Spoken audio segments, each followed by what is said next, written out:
Hello everybody, it is once again through Lidless Eye. So I've been wanting for a while to make some kind of video about Mega Man, but I don't want to be a Mega Man channel, I don't want to be, for example, the Mega Man equivalent of Cyber Shell or something like that. And I know Cyber Shell doesn't just make Sonic videos, but you know what I mean. I don't necessarily like the idea of, all these franchise-specific YouTube channels that crop up here and there. I like when a creator's a bit more varied.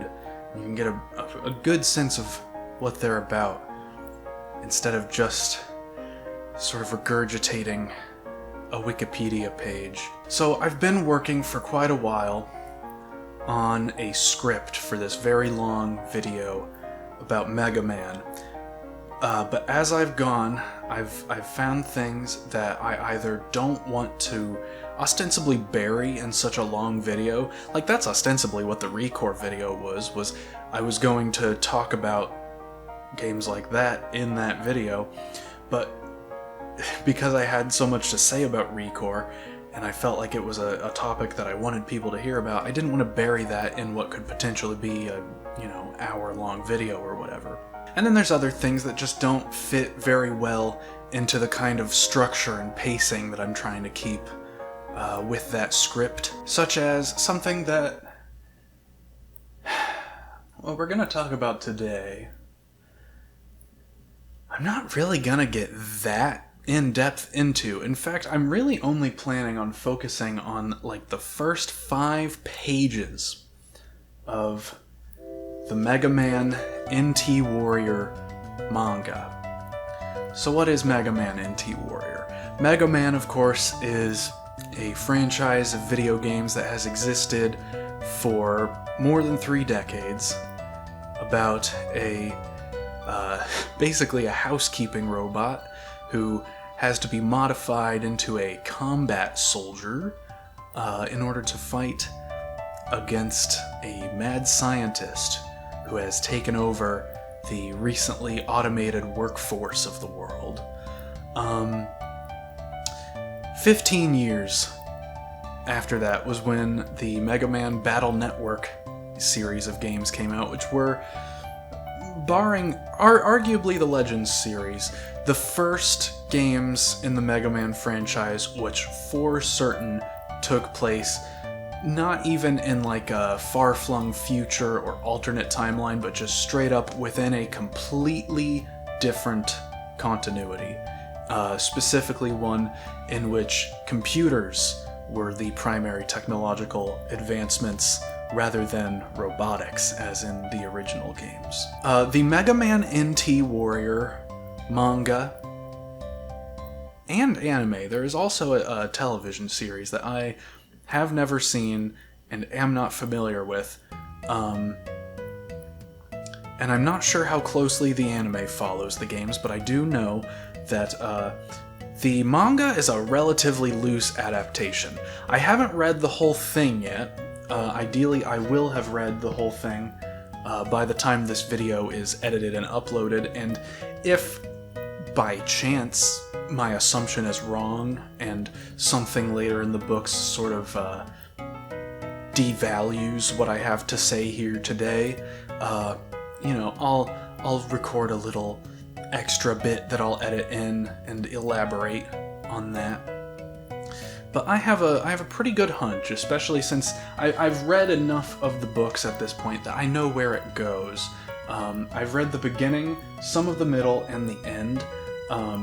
A few of these volumes I couldn't find when I initially ordered most of them, so I do still have to kind of fill in the gaps in my understanding of this epic series of graphic novels. Like I said, it is a loose adaptation. There are major plot elements as early as the first game in the 6-game series that are either completely absent or are sort of foreshadowed but never actually properly introduced. For example, one of the big elements of the games is that Mega Man, who is a computer program in this iteration, is an artificial intelligence who is based off of the main human character, Lan's, brother, who died at a young age from a serious illness. And there's a moment very early on in the manga where a character remarks that Lan and Mega Man are basically brothers. They are like brothers. Which, if this were a more direct adaptation, would just be some obvious foreshadowing. But it never actually goes anywhere. The main thing that I wanted to talk about with in regards to these first few pages, which I'll probably either find scans online or maybe I'll take pictures of them myself. I would love to take scans of them myself, but it appears that my document scanner has over the past several months become non-functional. When was this originally published? 2001. Ryo Takamisaki. This particular version, 2004. The first chapter of the series is Battle in the New Century, with 2 exclamation points. Every chapter besides the bonus chapter, in fact, ends with 2 exclamation points. In the first panel, we see tanks.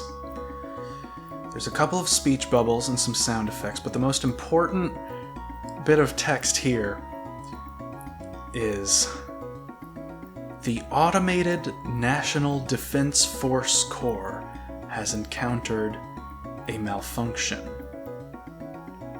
Headquarters cannot reestablish control. So we see tanks, we see stealth bombers, and then we turn to page 3, and we see the release of 5 bombs with a radioactivity symbol on them, followed by a large spread showing toppling buildings and a large flash.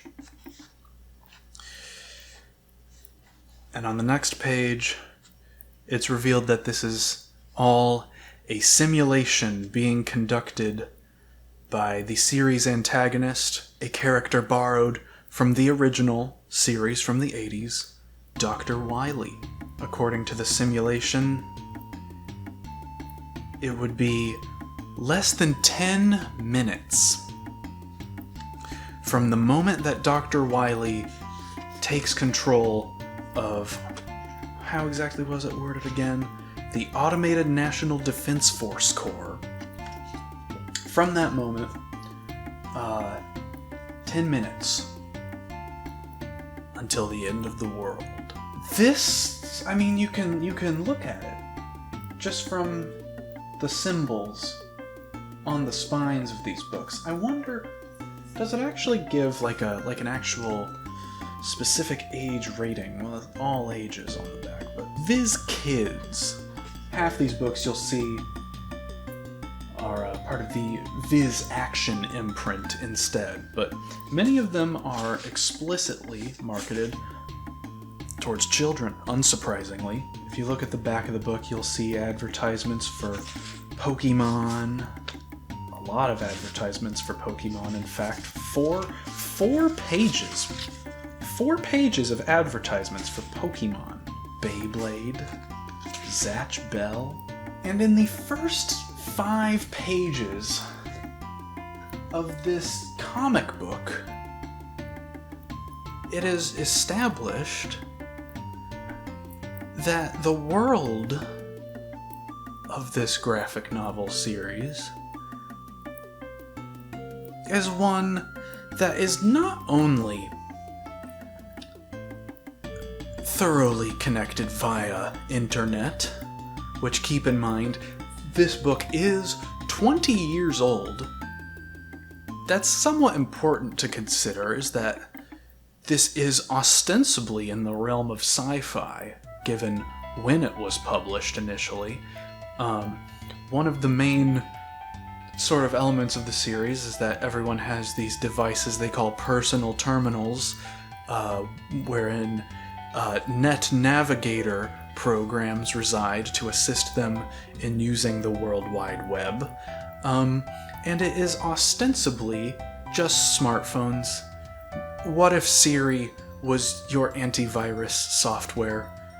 Is basically what the main sort of concept of the games is, and the act of deleting viruses is the sort of pretense for how combat erupts in the games themselves. But in this book series, it's established within 5 pages that the world not only has enough nuclear weapons to completely annihilate all of humanity within 10 minutes, it is connected to the internet, it is automated, and someone could take control of it and set it off. But what I think is particularly interesting, and again, this is the point where I want to fill in my knowledge gaps. I want to read the few volumes I haven't yet, and make sure that this isn't something that's addressed, and even then it's completely possible, given that this is the English translation of a Japanese work. It is possible that if it is not addressed here, maybe in the original it was. But just knowing sort of where certain parts of the series go, for example, how different the adaptation of the 6th game is from the original story in the games, with how simple of a kind of shonen battler angle the series ends up taking, I highly doubt that it is going to address this at all, which is Dr. Wylie even relevant here? Like, a world with an automated nuclear defense system connected to the internet is already inherently horrifying enough that having a big bad villain laugh about it doesn't change anything. Like, that's what's interesting, I guess, about Dr. Wylie, right? Is that this is you know, entry-level Mega Man trivia here, but Dr. Wylie is an embodiment of nuclear weapons. He's called Dr. Albert Wylie as a sort of cultural reference to Albert Einstein, in the sense that Albert Einstein's contributions to science sort of paved the way for the development of the nuclear bomb, which was of course dropped on Hiroshima and Nagasaki. Roughly the same amount of time, a little more than 30 years, passed between those bombings and the release of the original Mega Man, and the release of the original Mega Man, and now. Roughly the same amount of time passed between the release of the original Mega Man and these books, and the time between the release of these books and now. And in the amount of time between the release of the original Mega Man and the NT Warrior manga series, you have older folks these days, you know, older millennials, Gen Xers, they might talk about things like, oh, when I was your age, I had to worry about the possibility of nuclear war. And the reality is that never stopped. We never really entered a point in history where we don't need to worry about nuclear weapons anymore. Sure, they haven't been used, but they are certainly still tested, proliferated, made, stockpiled. They're still around. We just kinda got used to it. Nuclear weapons are just another piece of technology now, and have been for clearly about 2 decades at least, maybe closer to 3. Maybe it was the second the Soviet Union fell that all of a sudden the Cold War is over, so there's no threat. There's nothing to worry about. The bombs may as well not even be there. And that's kind of always how Dr. Wylie was sort of ultimately portrayed, was he stood as a counter to Dr. Thomas Light, symbolizing each of them either the positive or negative uses of neutral technology. It was just that at the time that the original Mega Man was made, nuclear weapons were very much not considered a neutral use of technology. But now, I suppose, perhaps again due to the fall of the particular regime which the Western world considered its primary nuclear threat, or perhaps simply because of the growing historical difference and the lack of freshness in the wounds caused by nuclear warfare so long ago. We've just kind of become so desensitized to the idea that these bombs are there and could go off, that it's fine for it to be the first page of a children's comic book. A comic book which lasts a good couple thousand pages or so, and probably never interrogates that situation in those first few pages to ask, is it good for those to be there? Not just... like, that's the thing, is it's an abstraction. A sort of separation, delineation between the objects and their use.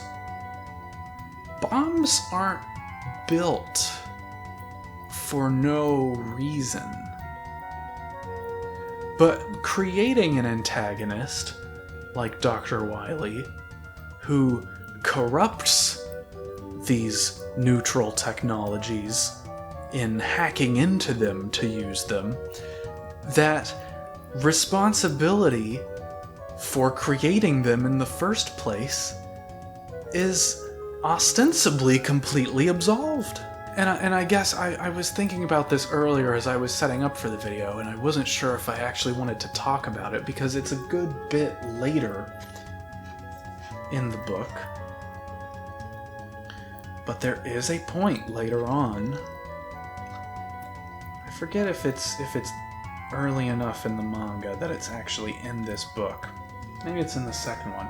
It's certainly very early on in the games. I just don't know at what point, perhaps if at all, it is adapted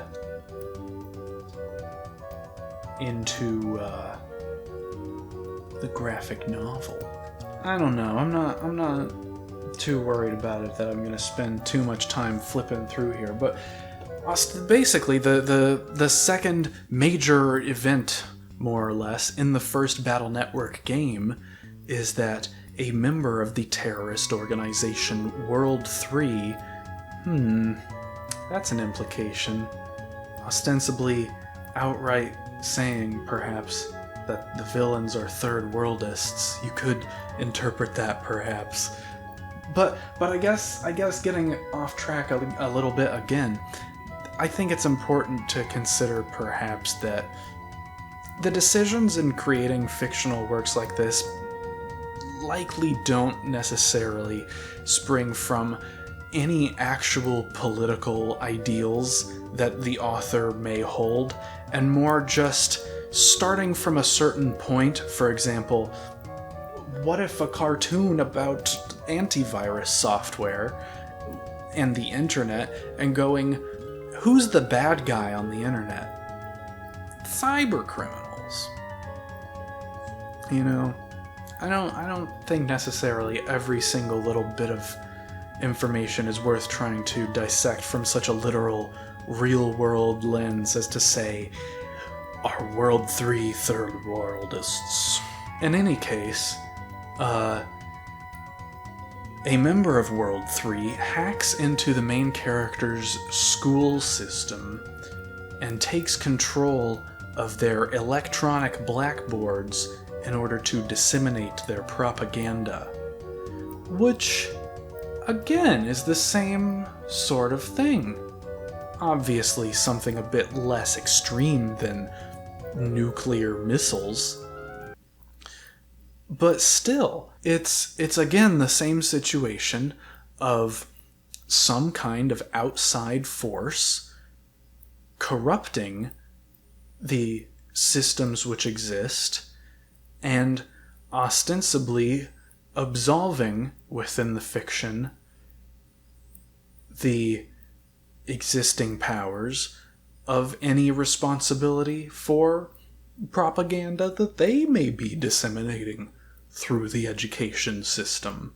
But again, I don't know if I want to get too much deeper into the series in this video. It may be something that I talk about more in the future. Maybe not. Again, before I actually upload this, I do want to read the bits of the series that I skipped over and sort of make sure that perhaps maybe I'm wrong.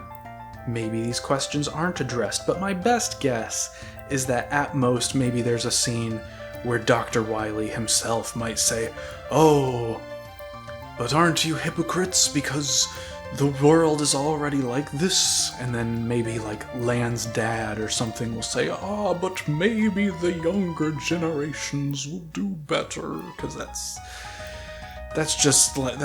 the most radical answer that a piece of fiction like this can usually come up with, is that's a problem we'll deal with later. We'll let the kids take care of it. Oh, I guess the only other thing that I want to touch on is Lan's mom. Lan's mom in the video games is such a bland character. She looks like she would just be copied and pasted into every town to remind you where to buy potions. But in the manga, she's pretty hot.